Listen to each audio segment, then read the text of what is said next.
PM Modi top 10 bureaucrats की series में अगला नाम है उस अफसर का जिसने पिछले एक दशक से ज्यादा समय तक मोदी सरकार के सबसे संवेदनशील आर्थिक हथियार को संभाले रखा।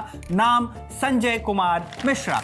मूल रूप से उत्तर प्रदेश से ताल्लुक रखने वाले संजय कुमार मिश्रा ने लखनऊ विश्वविद्यालय से बायोकेमिस्ट्री में मास्टर्स किया।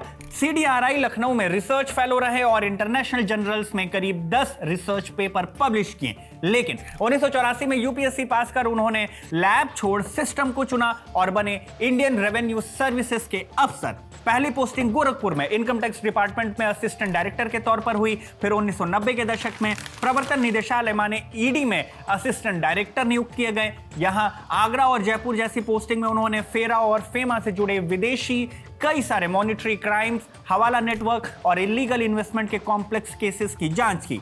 उस दौर में जब लिबरलाइजेशन नया था, नियमों के उल्लंघन तेजी से बढ़ रहे थे, तब मिश्रा की गिनती ईडी के सबसे सख्त और नतीजे देने वाले अफसरों में होने लगी। अक्टूबर 2018 में उन्हें ईडी का डायरेक्टर बनाया गया, पहले इंटरिम और फिर नवंबर 2018 में 2 साल के लिए पूर्णकालिक निदेशक। लेकिन ये 2 साल इतिहास बन गए जब लगातार 3 बार तक उनका कार्यकाल बढ़ाया गया और वो सितंबर 2023 तक इस पद पर बने रहे। हालांकि इन एक्सटेंशंस को लेकर विपक्ष ने सुप्रीम कोर्ट का दरवाजा खटखटा दिया था। कोर्ट ने कहा था कि विस्तार संवैधानिक तरीके से हुआ लेकिन इसे सही नहीं ठहराया जा सकता और अंत में सितंबर 2023 में उन्हें ये पद छोड़ना पड़ा। इस तरह संजय मिश्रा अब तक के सबसे लंबे समय तक ईडी चीफ बने।